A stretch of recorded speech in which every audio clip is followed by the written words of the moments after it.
Hello, कैसे हैं आप लोग? आई होप सभी बहुत अच्छे होंगे। पिछले लेक्चर में मैंने आपको डोमेन काफ़ी सारा डिस्कस कर दिया था। थोड़ा बहुत आज फिर से मैं डिस्कस कर देता हूँ कि जैसे मान लीजिए कोई 1 अपॉन एक्सप्रेशन कोई आपका फंक्शन है 1 अपॉन एक्सप्रेशन में मतलब 1 अपॉन कोई व्यंजक है आपका, उसका मुझे डोमेन निकालना है। तो मैंने क्या बताया था कि डोमेन में वो वैल्यू आएंगी जहाँ पर एक्सप्रेशन नॉट इक्वल टू 0 होगा। अगर अपॉन में कोई भी एक्सप्रेशन है और उसका अगर मुझे डोमेन निकालना है तो डोमेन में वो वैल्यू आएगी जहां पर एक्सप्रेशन नॉट इक्वल टू 0 होगा। और रूट में अगर कोई एक्सप्रेशन है, केवल रूट बोला मैंने, अपॉन नहीं बोला, केवल रूट बोला है, रूट में कोई भी एक्सप्रेशन है उसका मुझे डोमेन निकालना है तो डोमेन में वो वैल्यू आएगी जहां पर एक्सप्रेशन मोर देन 0 हो रहा हो, मोर देन इक्वल टू 0 हो रहा होगा।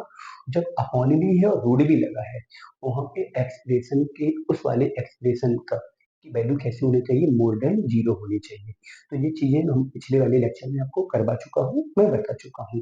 चलिए अब मैं कुछ एग्जाम्पल देखता हूँ। ठीक है, फंक्शन एफ एक्स बराबर वन अपॉन कोई फंक्शन है आपका 3x माइनस 3x+2। ठीक है, अब उन्होंने बोला है कि इसका मुझे क्या निकालना है, इसका क्या निकालना है, तुमको डोमेन निकालना है। तो डोमेन निकालने के लिए मैं क्या करूंगा कि नीचे वाला फंक्शन नॉट इक्वल टू 0 होना चाहिए। कैसा होना चाहिए? नॉट इक्वल टू 0 होना चाहिए। तो मैं पहले तो देखूंगा 0 कहाँ पर है। मैं क्या देखूंगा कि 0 कहाँ पर है। तो क्या करूंगा, x² minus 3x+2 equal to 0, x² minus 2x minus x+2 equal to 0। यहाँ पे x-2 और x-1 इसका फैक्टर होगा। तो x इक्वल टू 1 पर और 2 पर क्या है, 0 है। x इक्वल टू 1 पर और 2 पर फंक्शन कैसा है, 0 है। तो डोमेन में वो वैल्यू लेकर सकते हैं जहां पर ये 0 ना हो। तो 0 कहाँ पर है, 1 पर और 2 पर। तो सीधी बात है, मैंने क्या कहा, डोमेन में वो वैल्यू चाहिए जहां पर नॉट इक्वल टू 0 हो। तो मैं क्या करूंगा, रियल में से जिन वैल्यू पर वो 0 है उनको क्या करता हूँ, सब्ट्रैक्ट करता हूँ। मैं पिछले वाले लेक्चर में भी ये करवा चुका हूँ आपको। और भी एग्जाम्पल देख सकते हैं, और भी आप लोग एग्जाम्पल देख सकते हैं। जैसे मान लीजिए कोई फंक्शन है आपका f x equal to 1/x³ minus x³ minus x। अब मुझे इसका डोमेन निकालना है तो मैं क्या करूंगा कि मुझे वो वैल्यू चाहिए जहां पर नीचे वाला फंक्शन नॉट इक्वल टू 0 है। तो मैं क्या करूंगा, पहले 0 करके वैल्यू निकाल ले रहे, इसको 0 करके वो वैल्यू निकालो जहां पर वो 0 है। x³ माइनस x बराबर 0, x कॉमन लोगे, x² माइनस 1 बराबर 0। तो यहाँ से x की वैल्यू 0 आएगी, 1 आएगी और -1 आएगी। तो इन तीनों वैल्यू पर नीचे वाला फंक्शन क्या हो रहा है, 0 हो रहा है। और डोमेन में वो चाहिए जहां पर वो 0 ना हो। तो मैं क्या करूंगा, डोमेन निकालने के लिए रियल में से 0, 1 और -1 को क्या करूंगा, अलग करूंगा। ठीक है, तो मुझे क्या करना है, डोमेन में वो वैल्यू चाहिए जहां पर नीचे वाला फंक्शन आपका नॉट इक्वल टू 0 हो। नीचे वाला फंक्शन कैसा हो आपका, नॉट इक्वल टू 0। चलिए अब मान लीजिए कोई फंक्शन है आपका रूट 2x-1। ठीक है, इसका डोमेन चाहिए। तो डोमेन में वो वैल्यू आती है जहां पर expression more than equal to 0 हो, मोर देन इक्वल टू 0 हो। मैं ये सब बता चुका हूँ क्यों ऐसा होता है, क्या सब वो रियल और नॉट डिफाइंड, ये सब चीजें मैं पिछले लेक्चर में बता चुका हूँ। चलिए सीधा मैं क्वेश्चन पे डिस्कस करता हूँ। तो अगर मैं इसका डोमेन निकालूंगा तो 2x-1 more than equal to क्या होना चाहिए, 0 होना चाहिए। मोर देन इक्वल टू कैसा होना चाहिए, 0 होना चाहिए। तो 2x is more than equal to कितना हो गया, 1 हो गया। तो x is more than equal to 1/2 हो गया। अब x की वैल्यू 1/2 से मोर देन है। जब 1/2 से मोर देन है तो x बिलोंग करेगा 1/2 से लेके कहाँ तक, इन्फिनिटी तक। तो इस प्रकार से ऐसे फंक्शन का हम लोग क्या निकाल सकते हैं, डोमेन निकाल सकते हैं। चलिए मान लीजिए क्वेश्चन है आपका 1 अपॉन इन रूट x-1 और x-5। इसका मुझे क्या निकालना है, डोमेन निकालना है। तो डोमेन के लिए जब भी इस टाइप का फंक्शन हो तो एक्सप्रेशन को क्या करेंगे, मोर देन 0 करेंगे। x-1 और x-5 इज मोर देन 0, जो कितना तो अपन को पता ही है। अब ये 0 से बड़ा है, 0 से बड़ा है मतलब पॉजिटिव है। इसको सॉल्व करने का सबसे सिंपल सा फंडा है, नंबर लाइन को हम लोग क्या करेंगे, रिप्रेजेंट करेंगे। नंबर लाइन पे वो पॉइंट प्लॉट करेंगे जहाँ पे ये क्या हो रहा होगा, जीरो, जैसे 1 पे और 5 पे ये आपका जीरो हो रहा है। ठीक है, उस पॉइंट को प्लॉट करेंगे जहाँ पे जीरो हो रहा है। नंबर लाइन जितने भागों में बटेगा उन उतने पार्ट, जितने भी पार्ट में डिवाइड होगा, प्रत्येक पार्ट से एक ही नंबर उठा के यहाँ डालेंगे। जैसे यहाँ पे मोर देन 5 की बात हो रही है तो 6 डाला, 6 से दोनों को सब्ट्रैक्ट किया, प्रोडक्ट किया, पॉजिटिव आया। ठीक है, मैंने इस वाले पोर्शन से एक वैल्यू डाली, मैंने मान लिया 1 और 5 में से एक वैल्यू डाली, 2 को डाला।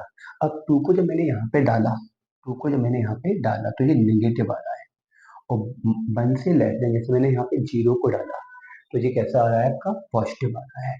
तो कहने का मतलब है इस वाले पूरे पोर्शन का वैल्यू, मतलब इस पूरे प्रोडक्ट का वैल्यू पॉजिटिव कब होगा, या तो नंबर 5 से मोर देन हो या 1 से लेस देन हो। कह सकते हैं 1 से लेस देन होने पर और 5 से मोर देन होने पर ये कैसा हो रहा है, आपका पॉजिटिव हो रहा है। और अगर ये पॉजिटिव होगा तो फिर आपका क्या हो जाएगा, डोमेन निकल के आ जाएगा। तो मैं कह सकता हूँ कि डोमेन निकालने के लिए वैल्यू माइनस इंफिनिटी से 1 यूनियन 5 से इंफिनिटी, सॉरी 5 इंक्लूड नहीं होना है क्योंकि मोर देन उन्होंने जीरो कहा है, मतलब पॉजिटिव बोला है। अगर 5 को इंक्लूड करोगे तो यहाँ अपॉन में जीरो आ जाएगा, और अपॉन में जीरो नहीं आता है एक्सप्रेशन के डोमेन के लिए। ठीक, चलिए यहाँ पे अगर मैं बात करूंगा 1 अपॉन एक्सप्रेशन है तो यहाँ पे क्या करूंगा, मॉड एक्स प्लस 7 जीरो के बराबर, तो यहाँ पे मॉड एक्स बराबर कितना, -7। अब जो मॉड एक्स है वो क्या -7 हो सकता है, तो कभी भी मॉड की वैल्यू नेगेटिव तो नहीं आती है। इसका मतलब है कि x बिलोंग्स टू r पर, तो इसका मतलब है x की कोई भी वैल्यू नहीं है जहाँ पर वो क्या है, आपका जीरो हो रहा हो। तो कह सकते हैं कि ये आपका नॉट पॉसिबल, यहाँ पे कोई पॉसिबल वैल्यू नहीं है जहाँ पर फंक्शन क्या हो रहा हो, जीरो। फंक्शन मतलब एक्सप्रेशन, एक्सप्रेशन मतलब अपॉन वाला पोर्शन। तो यहाँ पे x की किसी भी वैल्यू पर अपॉन वाला पोर्शन जीरो नहीं हो रहा है। इसका जब मैं डोमेन निकालूंगा, जब मैं इसका डोमेन निकालूंगा तो आपका क्या आ जाएगा, रियल नंबर आ जाएगा, क्योंकि यहाँ पे कोई भी एक्सप्रेशन नहीं है जहाँ पे वो क्या हो रहा होगा, आपका जीरो हो रहा होगा। ठीक है, तो ऐसा कोई फंक्शन नहीं है जहाँ पे वो क्या हो रहा होगा, जीरो। तो इसलिए डोमेन में सारे के सारे रियल नंबर आएंगे। डोमेन में क्या आएंगे, सारे के सारे रियल नंबर आएंगे। अब बात करते हैं इस प्रकार के फंक्शन की, 1 अपॉन ग्रेटेस्ट इंटीजर -1। आपको पता है ये आपके किसको रिप्रेजेंट करता है, ग्रेटेस्ट इंटीजर फंक्शन को। ठीक है, आप लोगों ने पढ़ा ही होगा, नहीं पता है तो मैं आपको बता देता हूँ। किसी भी इंटीजर के लिए, जैसे 2 के लिए अगर मैं ग्रेटेस्ट इंटीजर निकालूं, मैं समझा दे रहा हूँ, तो 2 आएगा। अगर मैं 3 के लिए ग्रेटेस्ट इंटीजर निकालूं तो 3 आएगा। 4 के लिए ग्रेटेस्ट इंटीजर निकालूं तो 4 आएगा। मतलब किसी भी पूर्णांक के लिए, किसी भी इंटीजर के लिए ग्रेटेस्ट इंटीजर की जो वैल्यू होती है वह इंटीजर में ही आती है, मतलब पूर्णांक में ही आती है। किसमें आती है, पूर्णांक में ही आती है। किसी भी इंटीजर के लिए अगर मैं ग्रेटेस्ट इंटीजर निकालूं,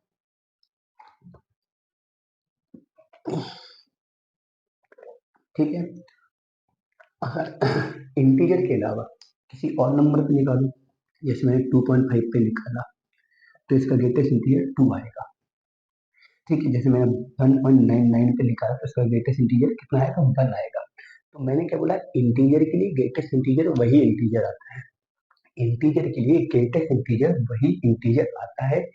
अदरवाइज मतलब इंटीजर को छोड़कर अन्य किसी नंबर के लिए जो ग्रेटेस्ट इंटीजर होता है वो उसके पहले वाले पूर्णांक को एक्सेप्ट कर लेता है। जैसे 2.5 के पहले पूर्णांक क्या आएगा, 2 आएगा, तो 2 को एक्सेप्ट कर लिया इन्होंने। 1.99 के पहले क्या आएगा, 1 आएगा, तो इसने किसको एक्सेप्ट कर लिया, 1 को एक्सेप्ट कर लिया। तो इतना याद रखना है कि ग्रेटेस्ट इंटीजर की वैल्यू कैसे निकाली जाती है। जैसे मान लीजिए कभी लिख के आया -2.5, तो इसका ग्रेटेस्ट इंटीजर, बच्चे जल्दी में इसको -2 लिख देते हैं, जो गलत है, क्योंकि -2.5 से अगर पहले इंटीजर की बात करें, पहले मतलब छोटा, पहले मतलब जस्ट छोटा वाला, तो -3 होगा, क्योंकि -2 से बड़ा वाला होगा। इसके लिए ग्रेटेस्ट इंटीजर कितना आएगा, -3 आएगा। ठीक है, चलिए अब देखेंगे यहाँ पे कि मुझे क्या करना है, मुझे क्या करना है कि इस वाले फंक्शन का क्या निकालना है, डोमेन निकालना है। डोमेन के लिए नीचे वाला function not equal to zero होना चाहिए। क्या होना चाहिए, जीरो। तो मैं क्या करता हूँ, 1 अपॉन एक्सप्रेशन के लिए मैं अपॉन वाले एक्सप्रेशन को जीरो के बराबर कर लेता हूँ। और मैं जिन वैल्यू पर वो जीरो के बराबर होता है रियल में से उसको क्या करता हूँ, अलग कर देता हूँ। रियल में से उसको क्या करूंगा, अलग करूंगा। तो यहाँ पे देखो तो मैं क्या करूंगा, ग्रेटेस्ट इंटीजर एक्स बराबर वन करूंगा। अब ग्रेटेस्ट इंटीजर एक्स की वैल्यू वन कब होगी, जब एक्स की वैल्यू वन हो तब वो वन होगा, या वन से मोर देन हो टू से लेस देन तब भी उसकी वैल्यू कितनी होगी, वन होगी। तो कहने का मतलब है एक्स बिलोंग करेगा कहाँ से लेके, वन से लेके टू तक। टू को इंक्लूड नहीं करना है क्योंकि यदि आप टू को इंक्लूड करोगे यहाँ पे, किसको, टू को इंक्लूड करोगे, तो टू को इंक्लूड करोगे तो इसकी वैल्यू टू आ जाएगी, मुझे इसकी वैल्यू वन चाहिए। तो वन की वैल्यू या तो वन इंक्लूड रखो तब वन आएगा। वन कब आएगा, जब यहाँ पे इनपुट क्या करो वन, तब वन आएगा। यह इनपुट वन और टू के मिड में करोगे, जैसे वन, 1.5, 1.75, 1.4, 1.39, 1.99, मतलब वन और टू के बीच में अगर कोई भी नंबर इनपुट करेंगे तो ये वन आएगा, या वन इनपुट करोगे तब वन आएगा। तो कहने का मतलब है इन सारे नंबर पर अपॉन वाला पोर्शन क्या हो रहा है, जीरो हो रहा है। और डोमेन क्या कहता है, अपॉन वाला जो एक्सप्रेशन है वो नॉट इक्वल टू जीरो रहे। कैसा रहे, नॉट इक्वल टू जीरो। तो जब मैं डोमेन निकालूंगा तो क्या करूंगा, रियल में से इन नंबर्स को क्या करूंगा, सब्ट्रैक्ट करूंगा। इन नंबर को क्या करूंगा, सब्ट्रैक्ट करूंगा। तो आई होप क्लियर हुआ इतना। चलिए इसका मुझे डोमेन निकालना है, तो रूट के अंदर कोई एक्सप्रेशन है, इसका मुझे डोमेन निकालना है। तो रूट के अंदर एक्सप्रेशन की कंडीशन क्या होती है कि उस एक्सप्रेशन की वैल्यू क्या सा होना चाहिए, more than equal to zero होना चाहिए। लेकिन यहाँ पे थोड़ा सा दिमाग लगाने वाली बात क्या है कि more than equal to zero लेने पर अपॉन वाले पोर्शन को थोड़ा सा ध्यान में रखना होगा। इस सवाल में अपॉन वाले पोर्शन को ध्यान में रखना होगा। अपॉन वाले पोर्शन को ध्यान में रखने का मतलब क्या है, यहाँ पे थोड़ा मुझे लगता है मैंने गलत नोट कर लिया। हाँ, यहाँ पे माइनस चार है। अपॉन वाले फंक्शन को देखते हुए नॉट इक्वल टू यहाँ फोर करेंगे, मतलब ये पूरी वैल्यू जीरो से बड़ी होगी लेकिन फोर नहीं होगी, क्योंकि फोर भी जीरो से बड़ा है तो फोर नहीं होगा। ये जीरो से बड़ा तो वन है, टू है, थ्री है, फोर है, फाइव, तो बहुत सारे नंबर हैं। लेकिन उन्होंने कहा ये पूरा नंबर जीरो से बड़ा और बराबर होगा, लेकिन फोर नहीं होगा। फोर क्यों नहीं होगा, इसका रीजन क्या है, क्योंकि यहाँ पे फोर रखने पर ये फंक्शन क्या हो रहा है, नॉट डिफाइन हो रहा है। मैं बोल सकता हूँ at x equal to four function is not define. अगर मैं फोर पुट करूंगा तो फंक्शन आपका नॉट डिफाइन हो जाएगा, इसलिए मैंने फोर को एक्सक्लूड करना है, छोड़ना है। चलिए इसको सॉल्व करने का वही तरीका, number line infinity minus infinity, यहाँ पे वन को प्लॉट कर दो और माइनस फोर को प्लॉट कर दो। ठीक है, क्योंकि इन दोनों नंबर पे ये क्या हो रहा है, जीरो हो रहा है, जो भी फैक्टर है वो जीरो हो रहे हैं। ठीक है, अब मुझे क्या करना है, इस पूरे टोटल की वैल्यू कैसी चाहिए, पॉजिटिव चाहिए। ठीक है, अब मुझे पॉजिटिव चाहिए है या जीरो के बराबर चाहिए है। फोर को इंक्लूड नहीं करना, इसलिए फोर पे मैंने क्या लगा दिया, नॉट इक्वल टू। फोर पे क्या लगा दिया, नॉट इक्वल टू। चलिए नंबर लाइन कितने भागों में बट गया, तीन भागों में। अब मैं वन से बड़ा कोई नंबर उठाऊंगा, अपनी मर्जी से उठा लो, टू, थ्री, फोर, जो तुम्हें सुंदर लगे, जो तुम्हें सुंदर लगे। जैसे मुझे सुंदर लग रहा है थ्री, अगर मुझे थ्री सुंदर लगा है तो मैं थ्री यहाँ पुट करूंगा, तो थ्री माइनस वन और थ्री प्लस फोर, तो टोटल पॉजिटिव हो रहा है। अब मैं माइनस फोर और वन के बीच में कोई नंबर उठाऊंगा, जो भी मर्जी हो वो उठा लो। जैसे मैंने यहाँ पे नंबर उठाया zero, zero minus one negative, zero plus four positive, मतलब फाइनली नेगेटिव रहेगा। अब मैं माइनस फोर से लेस देन में कोई नंबर उठाऊंगा, माइनस फोर से लेस देन में जो नंबर अच्छा लगे वो उठा लो। जैसे मैंने माइनस फाइव उठाया, माइनस फाइव और plus four negative, minus five minus one negative, तो नेगेटिव अपॉन नेगेटिव क्या हो जाएगा, पॉजिटिव। कहने का मतलब है नंबर या तो वन ले लिया जाए तो ये जीरो के बराबर हो जाएगा, मोर देन वन होगा तो पॉजिटिव होगा। फोर को एक्सक्लूड करके, एक्सक्लूड मतलब छोड़कर, अगर फोर से छोटा कोई नंबर लिया, फोर नहीं माइनस फोर, माइनस फोर से छोटा कोई नंबर लिया जाए तब भी पॉजिटिव आएगा। तो यहाँ पे और यहाँ पे पॉजिटिव है और वन को इंक्लूड कर रहा है ये। तो आपका जो डोमेन होगा यहाँ पे वो कैसा होगा, माइनस इंफिनिटी से माइनस फोर यूनियन वन से इंफिनिटी, जिस फंक्शन का क्या हो जाएगा, डोमेन हो जाएगा।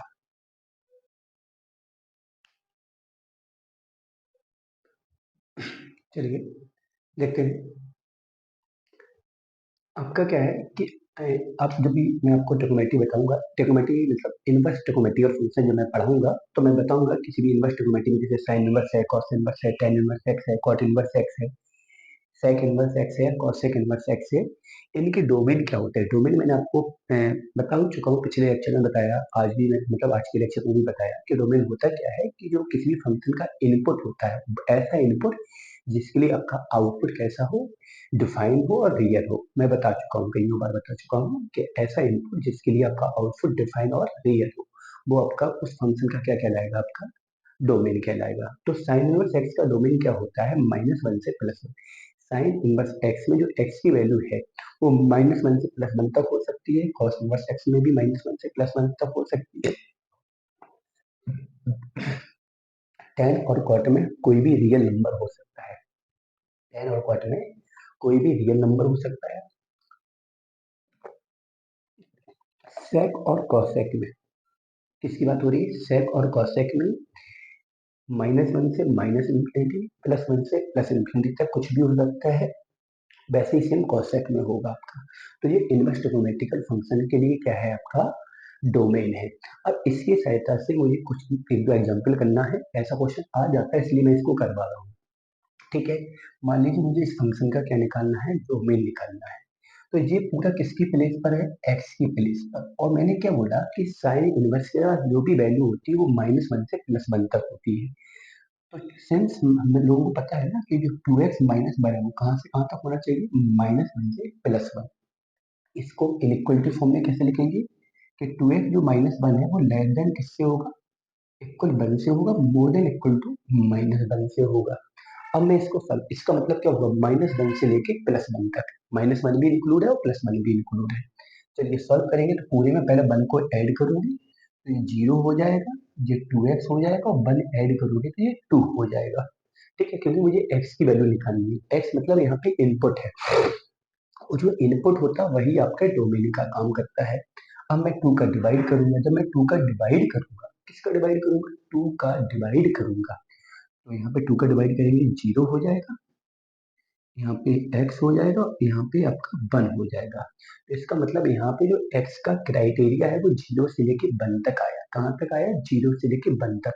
मतलब जो आउटपुट होने वाला है यहाँ पर वो 0 से लेके कहाँ तक होगा? 1 तक। तो इसका डोमेन जो होगा वो हो जाएगा 0 से लेके कहाँ तक? 1 तक। कहाँ तक? 0 से लेके 1 तक। चलिए ऐसे इसके लिए जब मैं कॉस की बात करूंगा तो कॉस का भी क्राइटेरिया कहाँ से कहाँ तक होता है? -1 से +1 तक। तो देन ये पूरा x की प्लेस पर है। सिंस मैं बोल सकता हूँ 1 - x बिलोंग करेगा -1 से +1 तक। कहाँ तक? -1 से लेके +1 तक। तो मैं क्या करूंगा? मैं कहूंगा 1 - x less than equal to 1 हो गया और मोर देन इक्वल टू -1 हो गया। चलिए अब मैं क्या करूंगा? इसमें मुझे क्या क्या बचाना है? केवल x बचाना है, क्योंकि मुझे x का क्राइटेरिया निकालना है। तो मैं क्या करूंगा? 1 को सब्ट्रैक्ट करूंगा। किसको सब्ट्रैक्ट करूंगा? 1 को। तो ये -2 हो जाएगा, ये -x हो जाएगा और ये यहाँ पे 0 हो जाएगा। कहने का मतलब क्या हुआ कि जो आपका -x है वो 2 से कैसा है? आपका -2 से मोर देन इक्वल टू है, 0 से लेस देन इक्वल टू है। अब मुझे यहाँ पे केवल क्या बचाना है? x बचाना है। तो मैं क्या करूंगा? माइनस का प्रोडक्ट और कर दूंगा, तो ये 2 हो जाएगा, जी x हो जाएगा और जी 0 हो जाएगा। लेकिन लेकिन लेकिन यहाँ की गलती हो रही है। इनइक्वलिटी में क्या होता है? किसी भी नेगेटिव नंबर से मल्टीपल या डिवाइड करने पर इनइक्वलिटी का चिन्ह पलट जाएगा। जैसे यहाँ लेस देन है तो यहाँ मोर देन इक्वल टू हो जाएगा, यहाँ भी मोर देन इक्वल टू हो जाएगा। तो इसको ऐसा लिख दो, 0 less than equal to x less than equal to 2, ऐसा लिख सकते हैं। जो x है वो 0 से मोर देन इक्वल टू है, 2 से लेस देन इक्वल टू, मतलब आगे पीछे लिख दिया, पीछे वाला आगे कर दिया, आगे वाला पीछे, मतलब सही ऑर्डर में लिख दिया हमने, एक सही ऑर्डर में। तो यहाँ पे जो x की क्राइटेरिया है वो कितने कहाँ से कहाँ तक है? 0 से लेके 2 तक। तो ये काय का आपका डोमेन आया cos इनवर्स 1 - x का, जहाँ पे x की वैल्यू 2 से लेके 0, मतलब 0 से लेके 2 तक होगा। तो ये साइन इनवर्स x का डोमेन है और ये cos इनवर्स x का डोमेन है। अब मान लीजिए ln x अथवा log बेस ई एक्स, कुछ भी बोल सकते हो, इसका मुझे डोमेन निकालना है। तो इसके लिए मैंने क्या कहा था, लॉग का केस में अलग से डिस्कस करूंगा। तो यहाँ पे याद रखना, कभी भी ln x हो या log बेस ई एक्स हो, जहाँ पे जो x होता है वो होता है 0 से लेके इंफिनिटी तक। कहाँ तक? 0 से लेके इंफिनिटी तक। और याद रखना, इंफिनिटी को इंक्लूड नहीं किया जाता है। मैंने क्या बोला? इंफिनिटी को इंक्लूड नहीं किया जाता है। ठीक है, तो यहाँ पे log x, ln x या log बेस ई एक्स का जो डोमेन होता है, जी क्या है इसका डोमेन। ठीक है, तो या ऐसा बोल दो, और ऐसे नहीं बोलना है तो इसको मैं ऐसा भी बोल सकता हूँ कि यहाँ पे जो x है वो मोर देन 0 होता है, ऐसा भी कह सकते हैं। x जो है वो मोर देन कैसा होता है? 0 हो सकता होता है। तो चाहे ऐसा बोल दो चाहे ऐसा बोल दो, बात एक ही है। अब कहो सर इस पे क्वेश्चन कैसे आते हैं? इस पे क्वेश्चन आने का तरीका है, जैसे मैंने कहा f x equal to sorry sorry sorry log base e x minus one. ठीक है, अब मुझे इसका डोमेन निकालना है। तो मैंने क्या बोला कि लॉग बेस ई एक्स में जो एक्स की वैल्यू होती है, जो मतलब जो एक्स के मतलब जो यहाँ पे एक्स आता है, यहाँ पे जो भी वैल्यू आती है वो कैसी आती है? मोर देन 0 आती है। तो यहाँ पे आपको पता ही है, आपको डोमेन आपने पढ़ ही लिया है कि x minus one more than कितना होना चाहिए? 0 होना चाहिए। क्योंकि log ना तो 0 के लिए डिफाइन है ना नेगेटिव नंबर के लिए डिफाइन है। तो यहाँ पे log के साथ जो भी वैल्यू वैल्यू आएगी वो 0 से बड़ी होगी। अब इसके बाद वन यहाँ पे माइनस का, यहाँ पे जाएगा प्लस का, तो यहाँ पे x मोर देन कितना हो गया? वन हो गया। कहने का मतलब यहाँ पे जो x की वैल्यू है वन से मोर देन है, तो इसका डोमेन हो जाएगा वन से लेके कहाँ तक? इंफिनिटी तक। वन से लेके कहाँ तक? इंफिनिटी तक। और भी देख सकते हो, और भी देख सकते हो, f x equal to log base कितना? X square minus four. मुझे इसका डोमेन निकालना है। तो मैंने क्या बोला है कि लॉग के साथ जो भी वैल्यू होगी x square minus four, more than कितना होना चाहिए? 0 होना चाहिए। कितना होना चाहिए? 0। अब आप इसका फैक्टर करेंगे तो एक्स माइनस टू और x plus two is more then कितना हो गया आपका? 0 हो गया। इस इनइक्वलिटी को सॉल्व करने के लिए मैं क्या बनाऊंगा? नंबर लाइन बनाऊंगा। नंबर लाइन पर उन पॉइंट को प्लॉट करेंगे जहाँ पे ये 0 हो रहा होगा। तो ये माइनस दो पे 0 हो रहा है और दो पे 0 हो रहा है। इन पॉइंट को प्लॉट करेंगे। इन पॉइंट को प्लॉट करने के बाद इसी नंबर लाइन कितने पार्ट में डिवाइड होगी? 3 पार्ट में।